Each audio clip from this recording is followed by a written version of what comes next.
Hey, this is Russ. Hey, you might be wondering what type of equipment am I using to record my videos with? Okay, I can tell you one thing, it's not with this thing.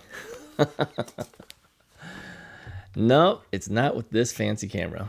This is the Nikon D850, and the lens that that's on here is a Nikon 24 to 70 millimeter f2.8 lens. Now, this probably means nothing to you. All you need to know is this is a huge monster of a camera, and I'm not using it. Why? Well, here's why. Video should be easy in my mind. It shouldn't be something you need to think about. And as a one-man show, meaning I have to record myself, I've got to edit everything, I've got to be the talent on the show, I've got to come up with all the concepts of what we're going to be talking about. You don't need any more additional things to complicate your life, all right? Now, it's not like I don't know how to use this. I do know how to use this. I've been teaching photography for 8 years. I am a forensic photography and forensic videography and forensic audio expert, okay? So I do have some knowledge of how to use these things, but I don't use it for my video. And the reason is because my videos are relatively simple. It's what they call a talking head video, where I'm just simply sitting here and talking to you. I'm not moving around a whole lot. I'm not doing anything fancy. The lighting is pretty much consistent.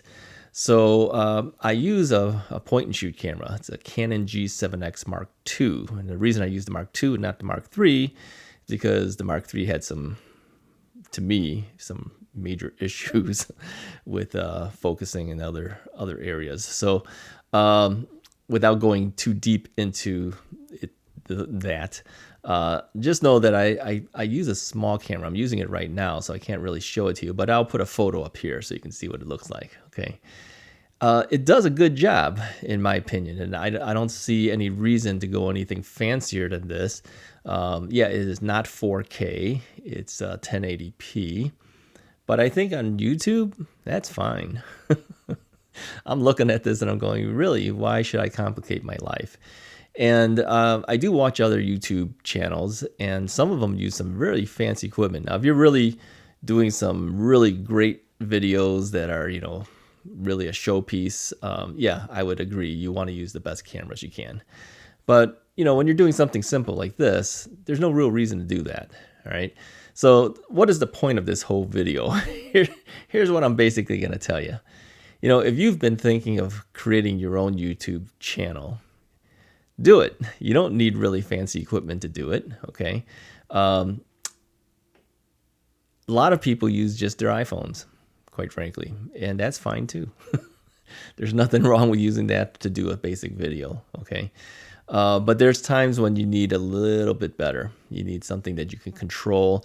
Right now, I do have it in manual settings, so I'm actually manually changing things. Let me show you another thing here. Go off camera a little bit here. This is a light meter, okay?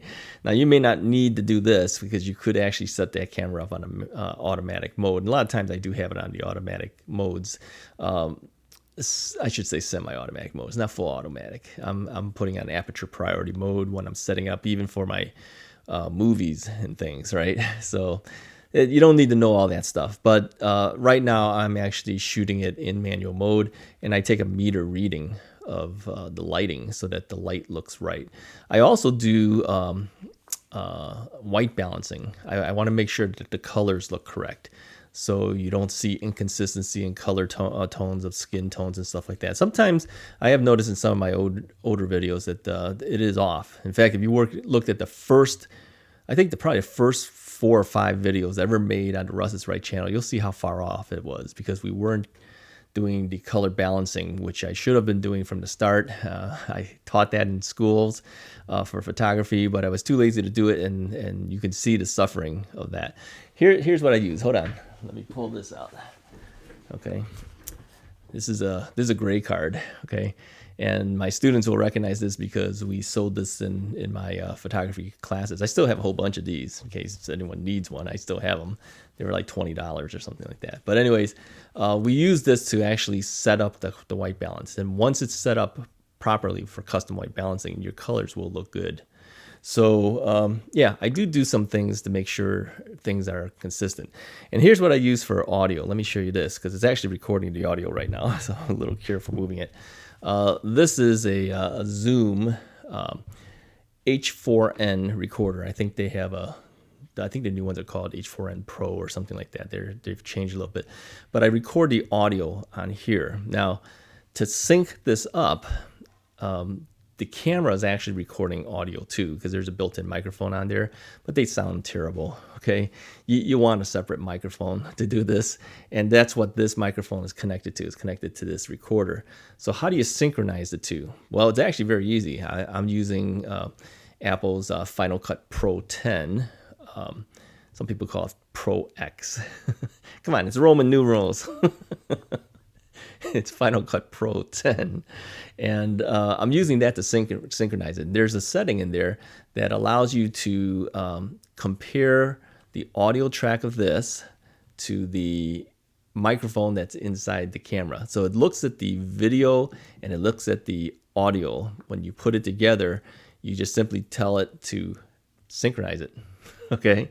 And in one click of a button, it matches up my voice to this. So it's not a hard thing to do, but it really makes a huge difference in the quality. So anyways, if you've ever thought about starting your own YouTube channel and you're thinking you need fancy equipment, you really don't. You could use camera microphone, okay? It won't be as good, but you don't have to be real fancy about anything, okay?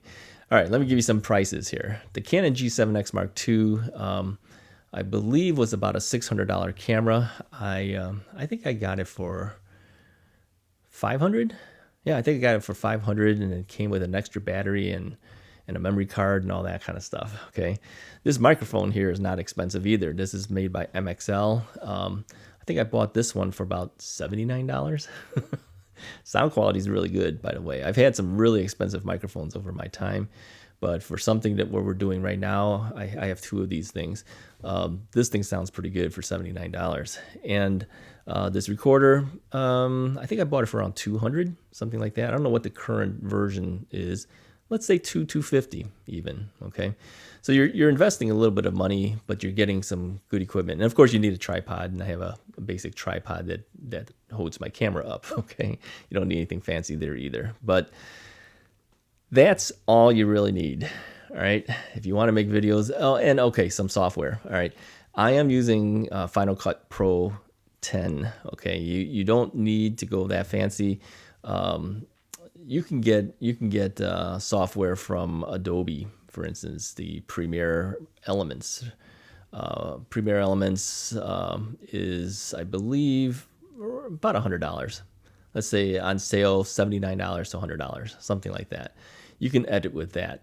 I've seen people use iMovie. If you have an Apple computer, you can do that. Okay, the Final Cut Pro 10 is really just an expansion of that. But if you want to connect this up with the video and everything, you want the better editors. Okay, you want to do some fancy things, you want a better editor. So yeah, there's a little bit of investment in getting some equipment in that sense, because the software is not cheap. I think Final Cut is, I think it's like $299 if I'm not mistaken, if you have an Apple computer. But again, that's pro quality. You don't need to go that far. You can use iMovie, which comes on most Apple computers. So anyways, I just wanted to give you guys some ideas in case you've ever decided to start your own channel, and the type of equipment that you need. You don't need anything really fancy. You can if you want to, but as you can see from here, it's not too bad. Oh, and I do use green screening, okay? The software in the editor has the ability to green screen. So if you were to look at, here, let me take the background out so you can see what I look like, all right? This is what you would see if I didn't have the software automatically remove that green, okay? And the reason we use green is because most people don't wear green, so anything that's green in the video will be removed, essentially. So that's why green screen is the technology most, well, even the weatherman uses it, right? Let me put our background back. So what I do is I record a background first, all right? And you've seen this background for forever. Yeah, I always put myself in front of water, right? But you could put any type of background. Like I can switch it to a fall background. Here, let me show you this. Okay, so now here we are in the fall. Any background you want, you can put yourself in. Okay, so if you were stuck inside like I usually am, and especially now with the pandemic, you could be almost anywhere. All you have to do is pre-record those backgrounds. And while some people like using photos to do this with, I like using video. I like seeing motion. So if I'm shooting a background, something outside, I like to see a little bit of movement. I like a little bit of wind, or if there's clouds, I want to see those clouds moving. The water I like because you see the water moving. It kind of feels like you're there. All right. If you use a static background, just a photograph, yeah, not as good in my mind. You are a video, right? You should be moving along with things. Now, pick whatever you want to put in the background. Okay. Anyways, I just wanted to give you this information in case you ever decide you want to make your own channel. Very simple to do, very easy to upload to YouTube. It doesn't cost you anything on YouTube to create an account. So anyways, I hope this has been helpful for you, and maybe we'll see more of you guys on the videos. If you like the video, hit that like button, hit the share button, hit the subscribe button, hit all those things, and I will talk to you guys next time.